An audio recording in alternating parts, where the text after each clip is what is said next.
Okay, I think I may have just entered the most valuable building in human history. Look at this, look at it all. Incredible. I've never seen so many ancient texts in one place. And no, I'm not exaggerating.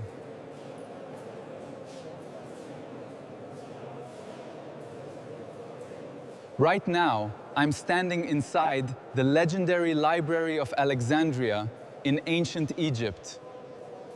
Surrounding me are thousands upon thousands of scrolls containing knowledge gathered from across the known world. Scholars are debating mathematics, astronomy, geography, medicine, philosophy, and literature. Scribes are copying texts by hand.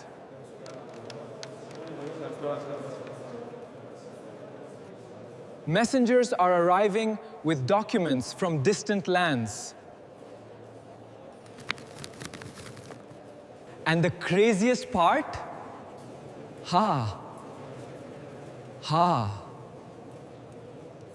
Most of this knowledge won't survive.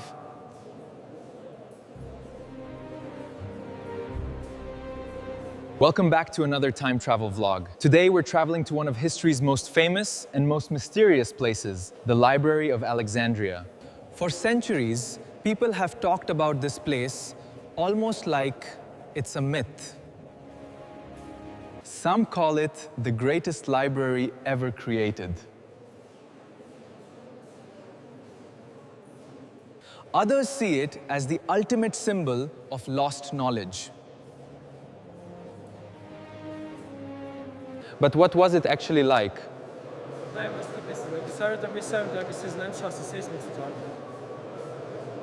Well, today we're going inside to find out.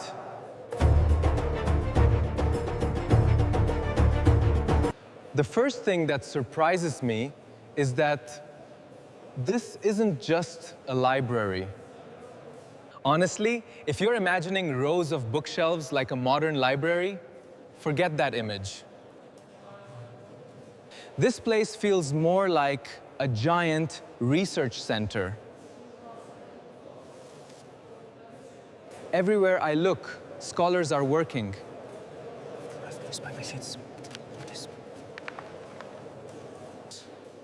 Some are studying astronomy. Others are discussing philosophy. The mind is but a reflection, but the reflection is real to us. So is pain. Is it true? Mathematicians are drawing diagrams. They are working on complex geometry. This angle seems wrong. Let me check my calculations. Wow, this is incredible. Doctors are comparing medical observations right in front of me. Yes, observe the distinct coloration here, and the positioning aligns with ancient texts. X writing.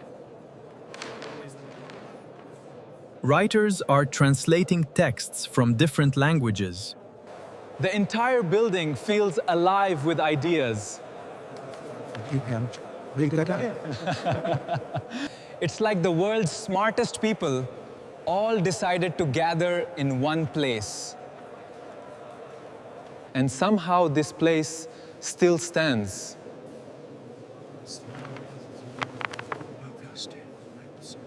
I'm walking right through the middle of it.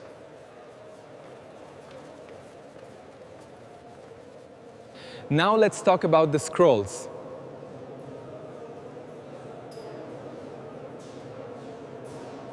Because that's what made this place famous.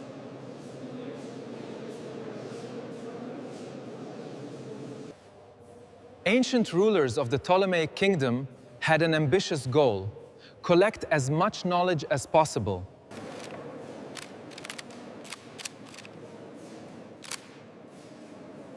And I mean everything. Historical records suggest that books and scrolls arriving in Alexandria could be copied and added to the collection. Just look at this. Ships entering the harbor were sometimes searched for written works.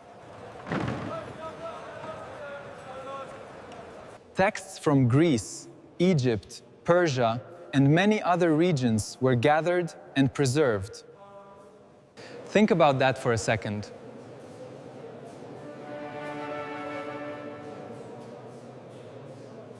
In a world without the internet, printing presses, or digital storage, someone was trying to build a collection containing all human knowledge.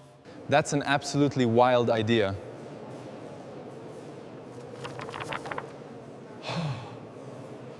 And honestly, Kind of love it. I kind of love it. Yeah. Okay. I've just entered one of the manuscript rooms.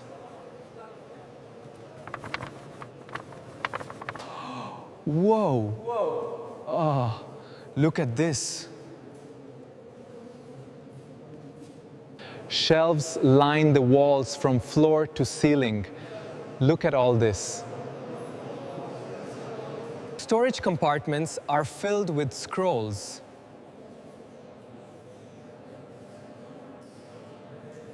Workers carefully label and organize documents.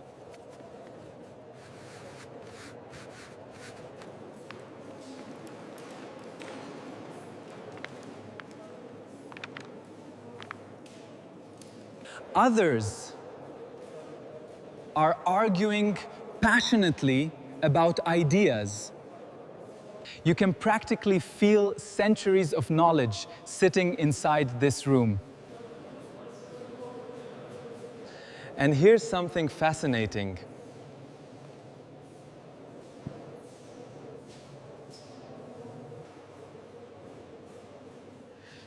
Many of these scrolls are unique.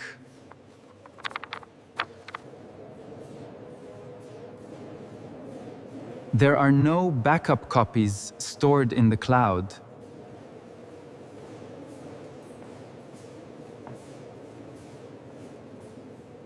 No hard drives, no photocopiers.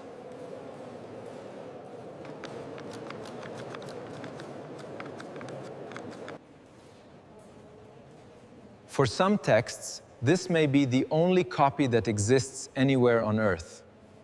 Which makes what happens later even more heartbreaking. But we'll get to that.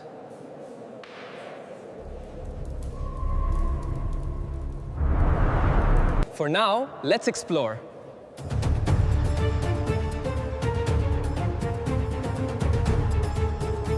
I've just met a group of scholars discussing geography. And honestly, this is where the currents shift.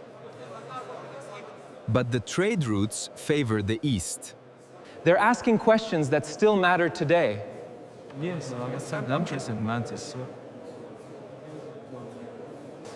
How large is the Earth?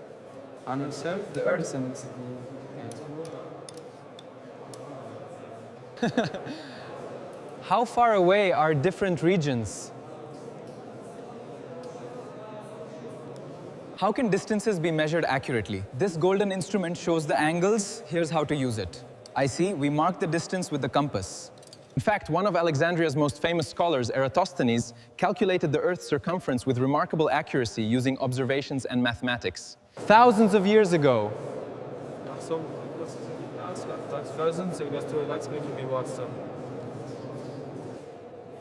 Without satellites.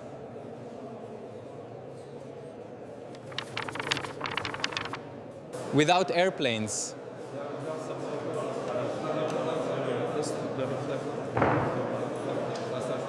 Without airplanes. That's incredible. That's incredible. Now I'm walking into another area where mathematicians are working. Numbers cover wooden tablets. Look at them, thousands of calculations. It's incredible. Geometric diagrams are everywhere.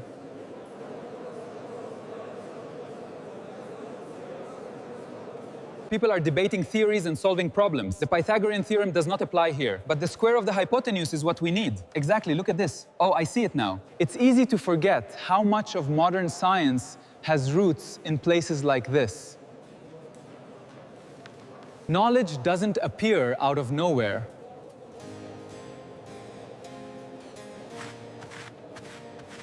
It builds over generations.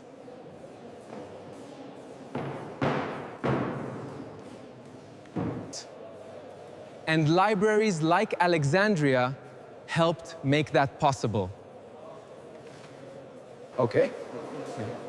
Okay. Can we talk about the atmosphere for a second? Because that's what surprises me most.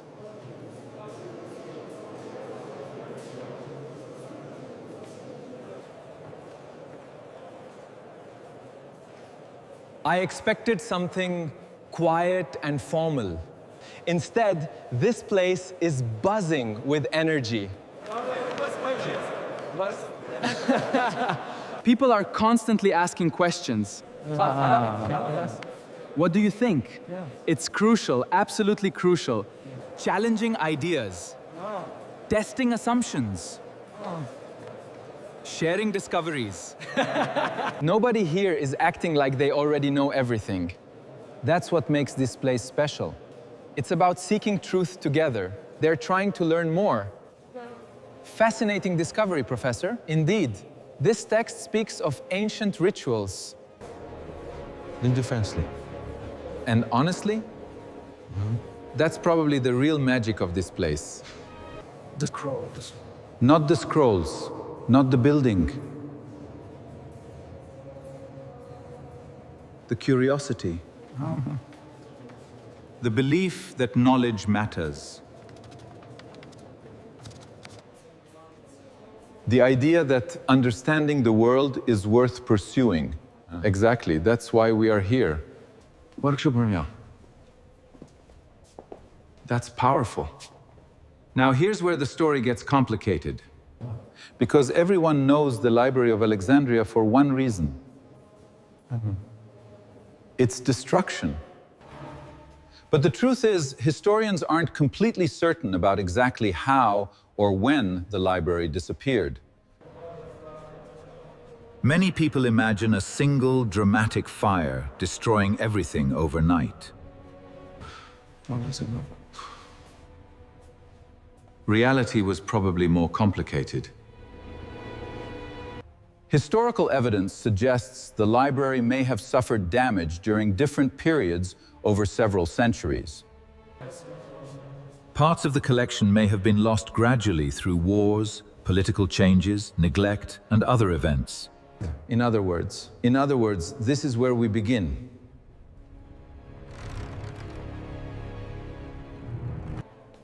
The story isn't as simple as one fire and one tragic day. History rarely is.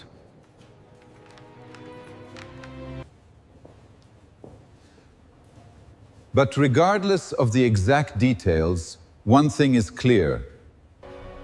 A tremendous amount of ancient knowledge was eventually lost. I can see that. And standing here now, seeing these rooms filled with scrolls, that realization hits hard. Imagine how many stories disappeared. How many discoveries?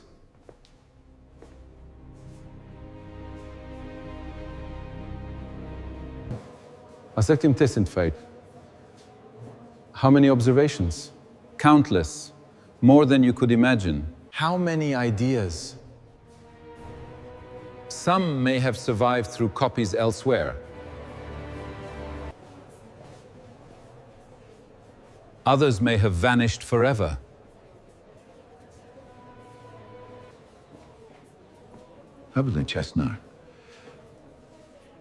That's a sobering thought. As the day continues, I find myself appreciating something unexpected. The Library of Alexandria isn't important because it contained every answer. But what was it then? It's important because it represented humanity's desire to ask questions. The people here believed knowledge should be collected, preserved, studied, and shared. Sometime. That's a legacy far bigger than any building. And honestly, it's a legacy that's still alive today. Every school, every university, every library, every research center, every scientist, every historian, conversations. They're all continuing the same mission: to understand the world a little better than we did yesterday. We're close. The sun is beginning to set outside Alexandria. Scholars are finishing their work.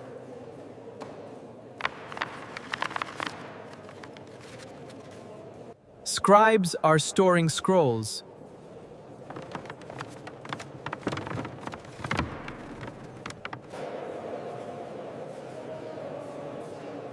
The halls are growing quieter.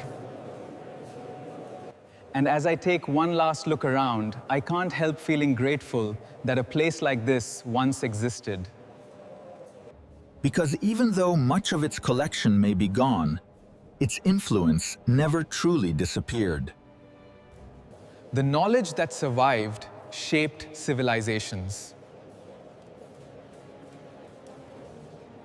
The ideas developed here changed history.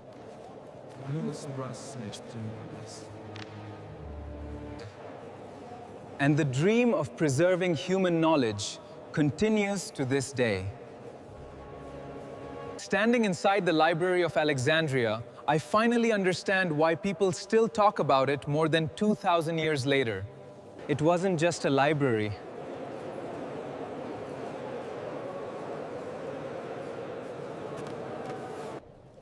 It was one of humanity's greatest attempts to understand itself.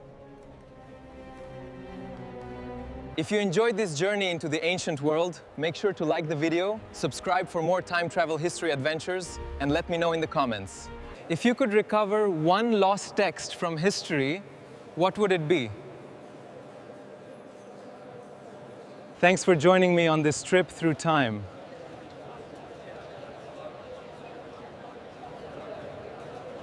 And I'll see you in the next adventure.